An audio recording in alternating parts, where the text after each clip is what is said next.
Well, hello there, my friends. Hope this day finds you safe, healthy, and happy. You have to bear with me here today. I am so discombobulated, it's ridiculous. Look at that lighting. How's that shiny fart thing going? Let's see if we can improve that a little. There we go. That's a little better. Okay. This is the New Thought Media Network. I'm Ken Ludwig. You're watching the Vibrant Living Show. Hope this day, as I said, finds you safe, healthy, happy, and thriving. Doing whatever you're doing, just enjoying yourself, having a great life, enjoying your life, making sure that whatever you are endeavoring to do is something that you enjoy. It fulfills you. It makes you happy. It brings you joy. Whatever it is, just I guess there's an old expression in business in general. If you're not doing what you love, find something else to do. And I think that's true of everyday life. If you're not enjoying yourself, find something else to do. A little swig of hemp-infused coffee here to start the show. I can see that you're out there, folks. If you're so inclined, make a comment, ask a question, say something about what you'd like me to talk about. I'm here to do whatever you want to do, to enjoy it. It's a strange time in history, isn't it? It's a strange time to be alive. There's a lot of us in the world who I think are pretty clear that we're here to do something. It's like we're midwifing, we're midwifing a new consciousness, a new presence, a new way of being in the world. There's so much hate, so much negativity. But you know what? I think there's always been that hate and negativity. I think what we have right now, we're living at a time where hate and negativity are amplified by our collective ability to amplify it, to anonymously post on social media. I mean, even when you have your name on there, there's a certain degree of anonymity to posting whatever the hell you want on social media, to say nasty things on social media, guilty, man. You teach what you need to learn in this world. I'm as guilty as anybody. I've gotten 2 warnings in the last week, 3 warnings in the last week from Instagram telling me that my comment did not necessarily meet with Instagram's whatever the hell it is, and would you like to go back and edit it? And I just kept right on going. I mean, I referred to somebody who was spouting some god-awful lies, misinformation, crap, whatever the hell it was, from the far, this is my right hand, from that far away over there. And I just referred to them as an idiot, and Instagram did not like that. I'm like, wow, really? Can't even say idiot in this day and age. People say worse things than that all the time. Today I was discombobulated, as I said when I started the show, and I'm like, oh my God, I forgot something. I know I forgot something. It's, you have that feeling, you forgot something. And I like to start the show every week with a reading from this thing called You by Ernest Holmes. And my book, This Thing Called You, is not here. It's in another room. So what do I do here? You know what? There's one person watching out there. If you're someone who can comment in the comments, I would love for you to comment and just tell everybody I'll be right back.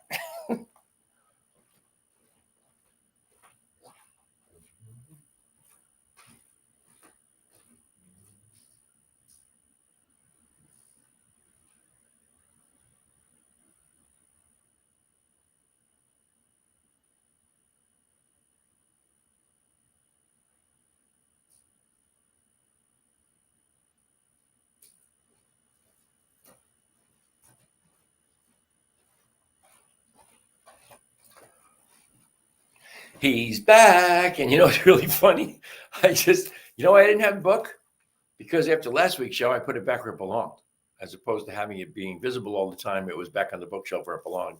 And so I just kind of spaced it out because it wasn't right in front of my face. So here we go. Dr. Holmes says today, you have no place in me. There is nothing in me that can entertain thoughts of negation or doubt. I refuse to admit them. I know that my word casts out fear and doubt. It converts fear into faith. I know there is nothing in the universe that wishes me ill. There are no negative forces operating in, around, or through me. There is but one mind, which is my mind. This true mind within me has never received an image of doubt. The God mind within me entertains only that which is perfect. From the one and only Ernest Holmes, this thing called You. And it's really funny because I start talking out of nowhere just for, about the negativity in the world and the anonymity of, or the ability to somewhat anonymously post crap on the internet, on the social media.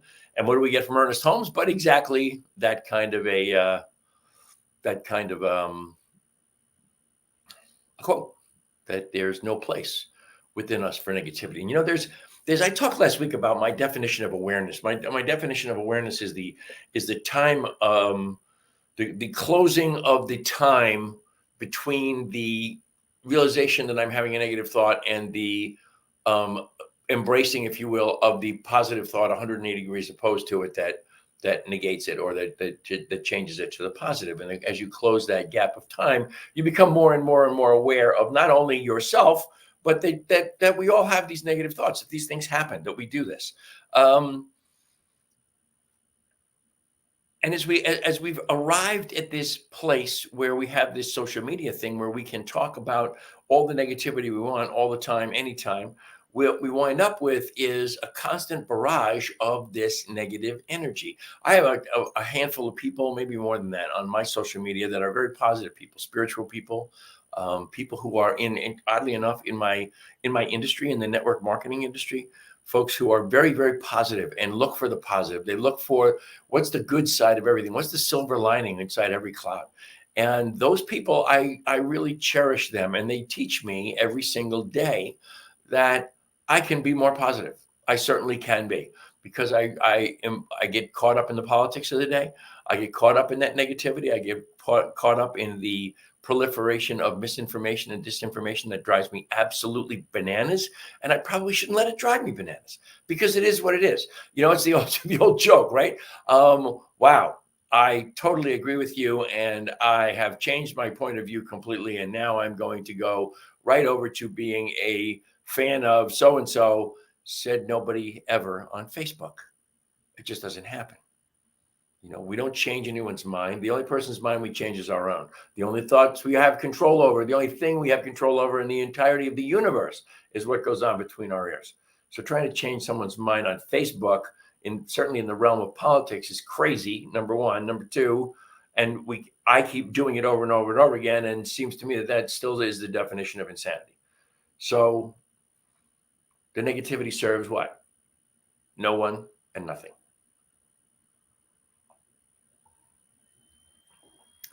In my meditations in the morning, at the end of my meditation every morning, I do a little prayer work, and I read from a couple of different things. I have a whole series of affirmations I read, but I read from something I used to read from this every single day for years, Science of Mind 365.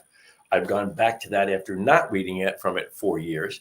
And my wonderful book from my friend Larry Woodhelm out in Kauai, the Daily Stoic, which I just love. And Stoicism is very interesting, in that the practice of Stoicism is really very much about kind of adopting a philosophy of it is what it is. Don't get too excited about the highs. Don't get too excited about the lows. Just absolutely understand it. Everything is unfolding as it's unfolding, and there's nothing good nor bad about it. The old saying from Shakespeare: nothing is either good nor bad, 'tis thinking makes it so. It's how we perceive things. It's how we decide that we are going to respond, react to whatever the situation is, that makes it good or bad. Stoicism is really very much about the idea of don't do that. Witness, observe. Holmes talks all the time, Ernest Holmes, and talks all the time about being the witness. I have been learning the long, slow, torturous path of just accepting what is and not railing against it. Railing against it gets you nowhere. It accomplishes nothing. So I'm just, that's kind of the idea of putting aside the negative, is I guess what my point is. but also don't get too excited about the positive. This too shall pass, no matter what it is. It's going, it's coming, it's going, it's, that's it. That's the entirety of it right there. So this morning, in the Science of Mind 365 here, let me get my little cheater light back on here. Otherwise I can't see this because all I have is my ring light for the camera, and that doesn't necessarily light up the book to read it. So here you go. This is what Holmes says this morning about acceptance, basically, or a portion of acceptance, if you will. See if you cannot let your faith soar and go into the mountain of the Lord, which is the secret place of the Most High within you. And let the whole harmony of your life flow from that perfect spirit that is at the center of everything. Through a conscious acceptance of the fullness of the presence of God, there flows in and through you a joy, a love, and a wholeness that touches every part of your being. You are one with God. Nothing can separate you from that divine presence within you. With complete faith in God's power, know that all you are and do is the divine within you, expressing itself through you. And that's basically true of everything and everyone that we encounter each and every day of our lives. It is the divine expressing itself in, as, and through everyone, everything, all there is, all there will ever be, all there will ever be. Which I find to be something on which I can rest feeling assured that all is well, that all is well in my world, that all is well with my soul, with my being.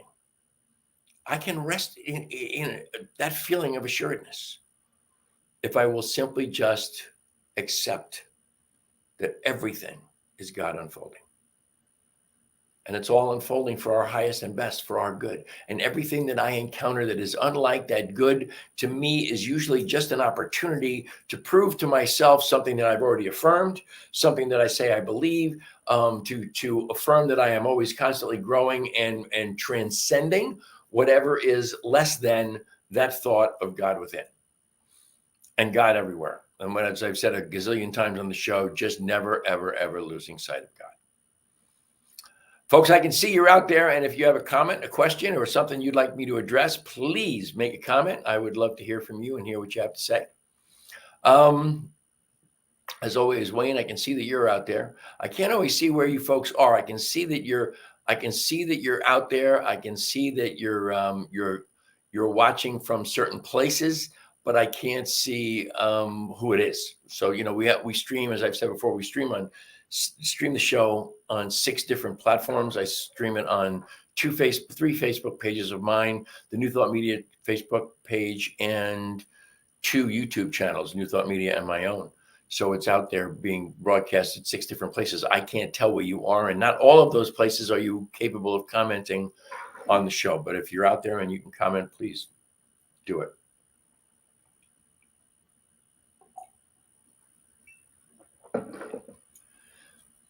It's a time of year. Kids have gone back to school. Vacations are over. I'm going to do a little bit of a pitch here for something I think is important that I think people need to just stop and think about.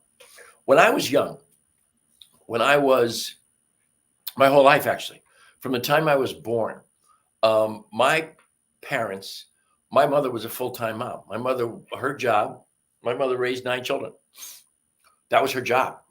I was the oldest of 9. I am the oldest of 9 because thank the powers that be, all of us are still here.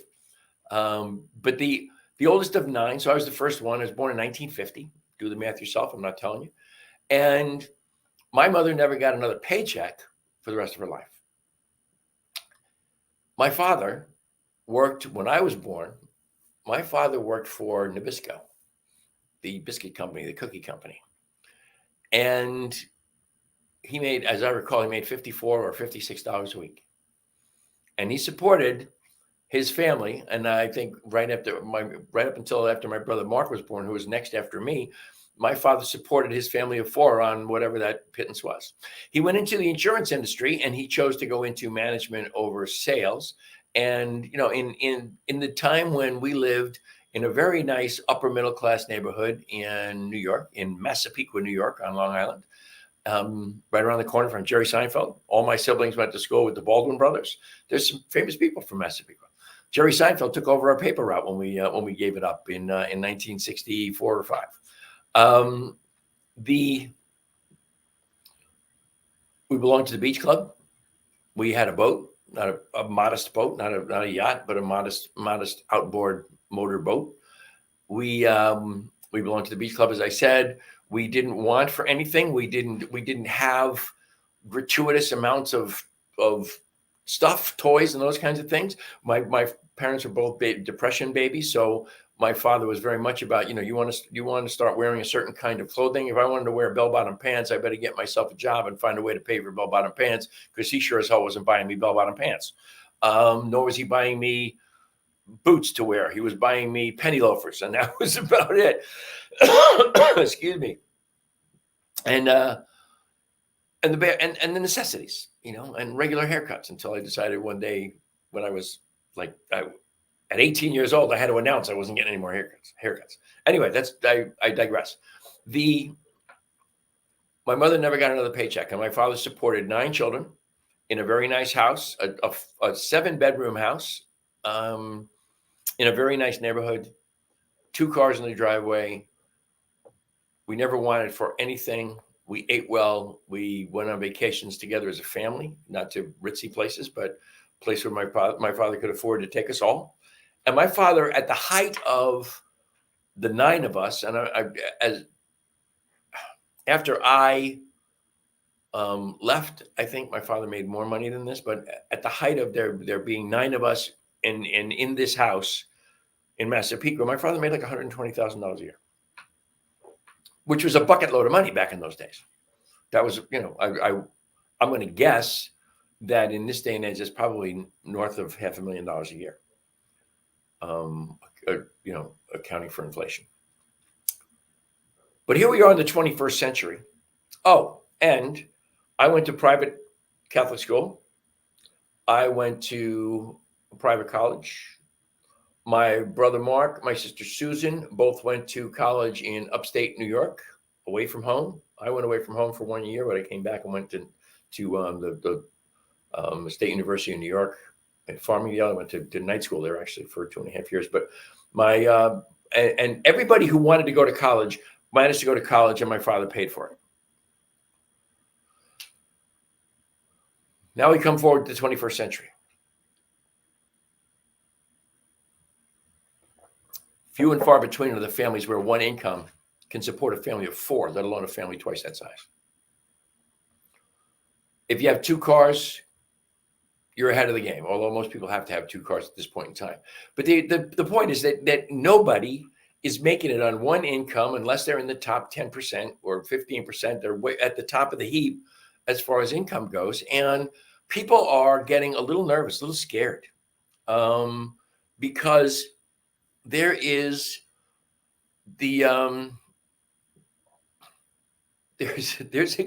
okay, Barry. Okay, never mind. Barry's not a real person. He's putting up baloney here. Barry, I'm not sure. So I just deleted Barry. Barry's like, remember when you used to try and get people who did announcements and things to announce phony names that really turned out to be dirty names? Well, this guy just comes on here and gives me a phony. He wanted me to say his name out loud, but sorry, dipstick, I'm not that stupid. So I just deleted him and removed him. So we won't have to worry about him anymore. But anyway, so recently saw a statistic, a projection, if you will, not really a statistic, that in the not so distant future, AI, artificial intelligence, is going to affect at least or eliminate at worst 9 out of 10 jobs in this country. That's a scary number, man. That's a big, big number. And the flip side of the coin is, if AI replaces us in what we do, what are we going to do? And the answer is, who the hell knows? People have on the left have wrestled with the idea of a minimum income, a minimum guaranteed income. Well, won't we absolutely need that if AI replaces everybody's jobs? If unemployment statistics become something that we don't even keep track of, because what we really keep track of is the percentage of people who are employed as opposed to unemployed, because it'll be a smaller number than the unemployed. That's what it sounds like to me anyway. Inflation is under control. The statistics tell us that. And, and statistics can be used to do whatever people who are spouting the statistics want them to say. But the truth of the matter is, inflation is under control. It's just a little bit north of being acceptable or normal, if you will. But in the meantime, prices have not come down. Prices have stayed up where they were. Very few things have come down in price. We see some, variation in like commodities. We'll see like a little bit in meat and produce and that kind of thing. But in general, products have gone up in price, and with inflation, they have stayed right there. In the meantime, while incomes have been increasing, but at a modest pace, inflation was increasing like crazy. What is increasing more than any of those is corporate profits. And corporate profits are up, and corporate profits are just totally generated for the satisfaction of shareholders and the corporate elite, if you will, the hierarchy of the corporation, which normally just amounts to big stakeholders in when it comes to the amount of stock they own. All of these things, by the way, New Thought Media Network is sponsoring here. I know the founder of New Thought Media Network, Reverend Robert Brzezinski, has got an interview that he did at the Parliament of World Religions. He connected with Marianne Williamson and did an interview with her. I'm looking forward to watching that interview because I am a huge fan of Marianne's. I've met her twice, 3 times, and I've spent some time one-on-one with Marianne. I've spent a couple of hours with her, actually, driving her from point A to point B, but I've had a couple of hours in private with Marianne. Marianne is a immensely thoughtful human being, and if you've read any of her books, you know that already. But pay attention to Marianne as a presidential candidate, because the things that Marianne Williamson is talking about are the things that the founding fathers envisioned this country to be. Take that with however many grains of salt you want. But if you're believing any of the BS about what the founders wanted from people on the far right, or even some of the people on the far, far left, then you're being fooled. You're being conned. Listen to what Marianne has to say, because this is what this country is supposed to be. If we are always striving for a more perfect union, or as John Lewis said, if we are always looking to be guided by our better angels, or let's cause some good trouble, okay, Marianne Williamson she's banging that nail squarely on the head. Years ago, Marianne told me she was going to do an interview with me on my old radio show, long before we were doing podcasts, when it was just internet radio on Skype, man. That was like a dozen years ago. And I never quite connected with Marianne. She told me twice, actually, that she was going to do this interview with me, and I never quite got the timing right with her to get her on the show. Her assistant at the time worked like crazy with me to try and get fitted in to work with her, but we just couldn't make it happen. And I regret that to this day, because I'm a fan. I've always been a fan. I told Marianne 20 years ago, if she got back half of the light that she shone on the world, she would get the world she was looking for. I think her time is now. I think what I said to her back then, her time is now. Somehow, some way, I wish I could get Marianne on my show, because I would love to have that conversation with her. Because she remembered when I mentioned that to her years later, when I saw her again, when I mentioned that to her, she said, "I remember you saying that to me." And that was just in line to get my book signed with, while she was on stage. But she remembered me saying that to her. The point I wanted to make was, and this is not a sales pitch, but it's a sales pitch. I have a Facebook post that's up right now that's getting a lot of activity, actually. It says a second stream of income or multiple streams of income is not a privilege. It's not a luxury. It's not a fiat. It is almost a requirement in this day and age. And we are living at a time where we have the ability to make use of this incredible tool, the internet, where we can, rather than go out and beat the bushes, make phone calls, do this, that, and the other thing, we have this thing that touches billions of lives every single day. Excuse me. We can make use of this to create multiple streams of income. I want you to think about this. I did a commercial actually for my business with the other day, but think about this. Toys R Us is gone. Kmart is gone. Sears is gone. Kodak is gone. All of these companies that were huge retail companies are gone. And the main reason they're gone is because they either failed to adopt or adapt, as it were, not adopt, but adapt. They failed to adapt, or they failed to compete in the digital marketplace. You don't need a college degree. You don't need big sales or marketing ability. You don't need to be able to build a website. You don't need to be able to do anything other than turn your computer on and make a Facebook post, or do an Instagram post, or make a reel, or a Facebook Live, or those kinds of things to touch hundreds of thousands and maybe even millions of people. Look at the possibilities. Now, and I want you, I've explored this a little bit, so I want to be really, really, really on point. Everybody and his mother is out there talking about this great paradigm they have for you to make money, and they'll tell you everything for free, or they're $7. They'll tell you everything you need to know, and you go in and you pay your $7, and they tell you everything you need to know, and everything you need to know is that you'll make more money you'll have to make real money once you spend the $3,995 for the big course. Don't get sucked in. Don't get sucked in. There's lots and lots and lots of places to do this for free. Lots of ways to get involved without paying somebody else big money to teach you how, when all of the teaching you need, all of the training you need is already available in basically the business in a box.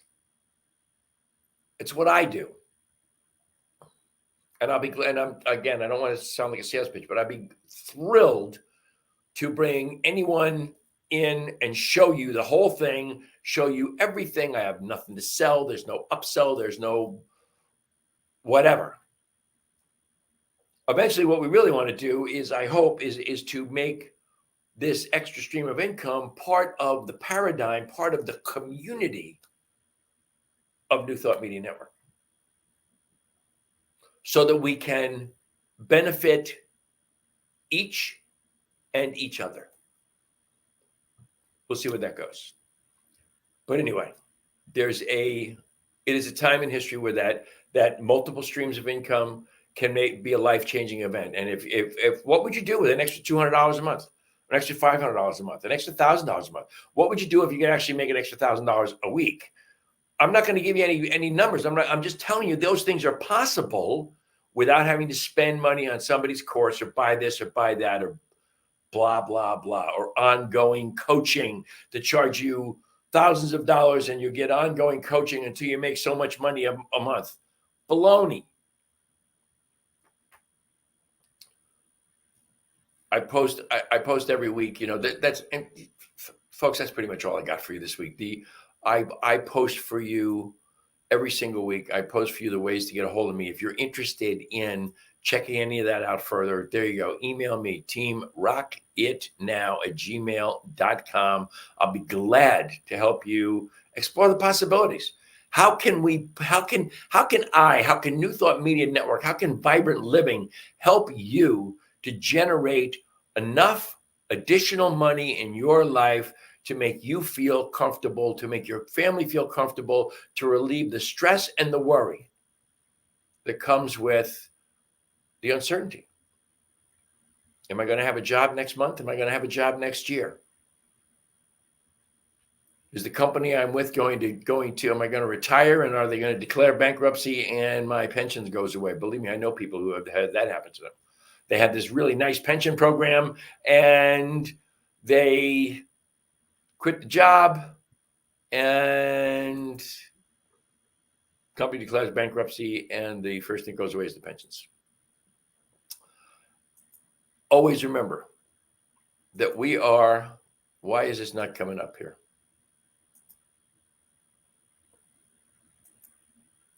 There it is. Interesting. Okay. We're a nonprofit organization, New Thought Media Network. Please go to newthoughtmedia.org. That's ntmedia.org. Click on donate. And we are absolutely beyond thrilled and grateful for anything you choose to give us. I don't care if it's 5 cents or $500. Whatever it is, please support this, this network and my show. I'd appreciate that. Of course, you know, HempWorks is the sponsor of this show, the world's greatest CBD oils and CBD and hemp-infused products, period. Highest potency, highest purity of anything you're going to find anywhere in the marketplace at competitive prices that will blow you away compared to what's out there. We can compete pretty much with what you're buying, what people are buying in the grocery store or but here in North Carolina, man, they got selling CBD in the gas station. If you're buying CBD in the gas station, please pay attention to where I am. Don't go to hempworks.com, by the way, because they changed. I got to change that, man. They changed the URL. I apologize for the coughing. I got something in the back of my throat here that just kind of won't go away. I think it's because I just turned the air conditioning on in the house. It was a lovely day today. I didn't have to turn the air conditioning on until like 3:30 in the afternoon. You can go to mydailychoice.com/Ken Ludwig, and HempWorks is underneath that same banner. My Daily Choice. You're also going to find my CBD infused coffee, 5 milligrams of CBD in every cup, along with some chaga mushrooms for your health. Also, you're going to find the Mantra Essential Oils brand there. This is the lavender essential oil. I love lavender essential oils. These are, I'm sorry, that's the wrong one. That's the lavender essential oils. They come in a bigger bottle. I have been told the number one name in essential oils that everyone would recognize that shall go unnamed on my show. One of their reps said, "Oh my God, your stuff is more potent. It lasts longer. It is it's more intense, and it's less expensive." So that's the lavender. I also use Breathe. The Breathe is really interesting. Breathe works if you've got a cold, stuffy nose. If you have, like me, seasonal allergies, little hay fever in the spring, this stuff works. It helps. Mantra Essential Oils, also on the My Daily Choice website, which is on the bottom scroll there. And I think that's about it. If you want to find me, you can find me on Facebook at Vibrant Aging, which goes along hand in hand, of course, with Vibrant Living, the name of this show. Let's see here. We're going back to, why is that? There you go. For some reason, my banners are not showing up right today, but here you go. There's how to reach me and how to donate to the show. As always, I'm immensely grateful for the great gift of your time and your attention. I wish you all the love and all the blessings in the world. I hope you will join me next Thursday at 2:00 Mountain, 4:00 Eastern time for another adventure in vibrant living. But until then, my friends, namaste.